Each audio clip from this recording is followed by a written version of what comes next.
आप यहाँ से धर्मेंद्र जी चुनाव जीत गए हैं, क्या कहना चाहेंगे? आज के इस मौके पर सबसे पहले श्रद्धेय नेताजी को मैं श्रद्धांजलि दूंगा। अगर उनकी एक कर्मभूमि न होती तो शायद आज उम्र के लोग मुझे पहचानते भी नहीं।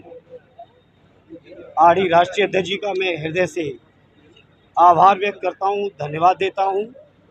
और चूंकि बड़े भाई भी हैं, इसलिए किन शब्दों में अब मैं आभार व्यक्त करूँ, मैं अपनी भावनाओं को जरूर उन तक पहुँचाना चाहता हूँ। उन्होंने मुझे इस काबिल समझा।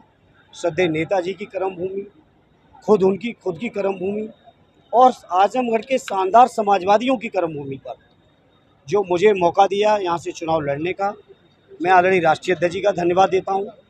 मैं आजमगढ़ के अपने समाजवादी पार्टी के सभी नेताओं का, सभी कार्यकर्ता साथियों का और आजमगढ़ के एक एक मतदाता का, जिन्होंने मुझे वोट दिया या नहीं भी दिया, मैं आजमगढ़ के हर व्यक्ति को नमन करता हूं और आभार व्यक्त करता हूं कि उन्होंने जो समर्थन दिया और आशीर्वाद दिया।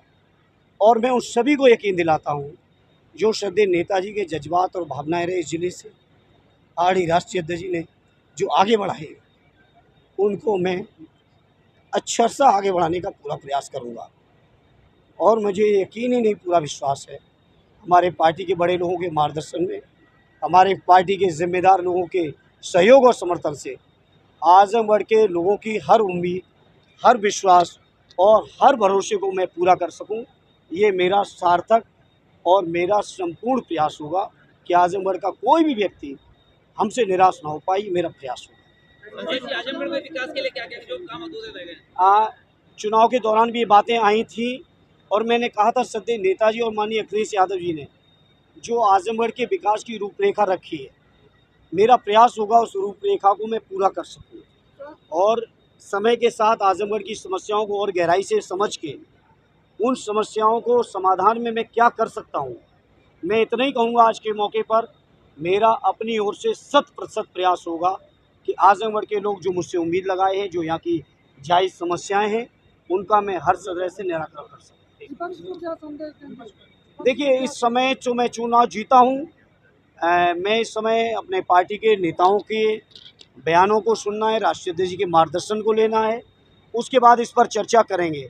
और लेकिन इस मौके मैं इतना ज़रूर कहूँगा, आज जो प्रचंड जीत हुई है उत्तर प्रदेश में समाजवादी पार्टी और इंडिया गठबंधन की, ये हमारे राष्ट्रीय अध्यक्ष जी की दूरदृष्टि, उनका पीडीए का फार्मूला और उनका जो जनता के प्रति जो उन्होंने मुद्दे रखे, चाहे वो देश के संविधान को बचाने के हों, लोकतंत्र को बचाने के हों, जाति जनगणना के हों, सरकारी कर्मचारियों की पुरानी पेंशन हो, नौजवानों की बेरोज़गारी के सवाल हों, माताओं बहनों की हमारी पेंशन का सवाल हो, किसान भाइयों के कर्ज माफ़ी से लेके उनकी जो समर्थन मूल्य को कानूनी स्वरूप देना हो, इन तमाम मुद्दों को, अग्निवीर की योजना को ख़त्म करना हो, इन तमाम मुद्दों को जनता ने पूरी अपना समर्थन दिया है, मोहर लगाई है।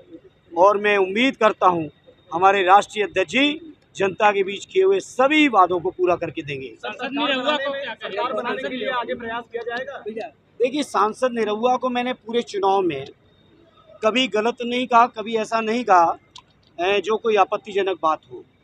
मैंने यही कहा कि वो एक कलाकार हैं, वो राजनीति की तमाम गंभीरताएं जो हैं, जो राजनीति के प्रति तमाम जिम्मेदारियां हैं, उनसे वो वाकिफ़ नहीं हैं और इसीलिए कई मौक़ों पे उनके गैर जिम्मेदारी बयान भी आए। हालांकि आज चुनाव का परिणाम आया, वो चुनाव हारे। मैं आज इस मौके पर कुछ नहीं कहूँगा, मैं उनसे यही कहूँगा कि पिछले उपचुनाव में जब मैं चुनाव हारा था, मैंने यही कहा था कि मैं चुनाव हारा हूँ, मैं हिम्मत नहीं हारा। और मैं हिम्मत नहीं हारा था और आज उसका परिणाम है। आजमगढ़ के लोगों ने, हमारे साथियों ने कई बार कहा कि इस हार को हम सूद सहित वापस करेंगे, तो इतना सूद सहित कर दिया है कि आज इस मौके पे उनके लिए कुछ नहीं कहूँगा। उनका भविष्य उज्ज्वल हो, हमारे कोई ऐसी दुर्भावना नहीं है उनके लिए। सर, सरकार बनाने के लिए किस तरीके से प्रयास किया जाएगा? अब वो राष्ट्रीय अध्यक्ष जी तय करेंगे, चूँकि मैंने नियम कानून का अक्षरशः पालन किया है। सुबह 7 बजे से जब से मैं आया हूँ, अब तक मेरे हाथ में मोबाइल भी नहीं है, टेलीविज़न भी नहीं है। मुझे नहीं पता हमारे अध्यक्ष जी ने क्या क्या बयान दिए, क्या क्या फैसले लिए हैं। इसलिए मैं एक बहुत अधना सा पार्टी का सिपाही हूँ, मैं इस बारे में कुछ नहीं कहूँगा। आदरणीय राष्ट्रीय अध्यक्ष जी के जो भी निर्देश होंगे, एक मजबूत सिपाही के तौर पर उन निर्देशों का अनुपालन करूँगा। सर, आजमगढ़ की जनता के बारे में एक शब्द बोल दीजिए। मैं आजमगढ़ के लोगों के प्रति, मैंने बोला, मैं कृतज्ञ हूँ। मेरे पास शब्द नहीं है कि मैं किन शब्दों में आभार व्यक्त करूं, क्योंकि नेताजी ने रिश्ते बनाए, पीढ़ियों के रिश्ते हैं, जज्बाती रिश्ते हैं। लोगों ने बहुत मखौल भी उड़ाया कि आते नहीं हैं, जाते नहीं हैं, कि आजमगढ़ के लोगों के और हमारे परिवार के कितने गहरे रिश्ते हैं, कितने गहरे हैं, इसका एहसास लोगों को आज हो गया होगा। और मैं कहूँगा, जो नेताजी ने रिश्ते बनाए, माननीय अखिलेश जी ने जो आगे बढ़ाए, मैं प्रयास करूँगा, हालांकि मैं बहुत छोटा हूँ उम्र में, मैं कद में छोटा हूँ, उम्र में छोटा हूँ, लेकिन मैं कोशिश करूँगा उस गंभीरता को, उस भावनाओं का मैं अक्षरशः पालन कर सकूँ। ये मेरा प्रयास होगा। बहुत बहुत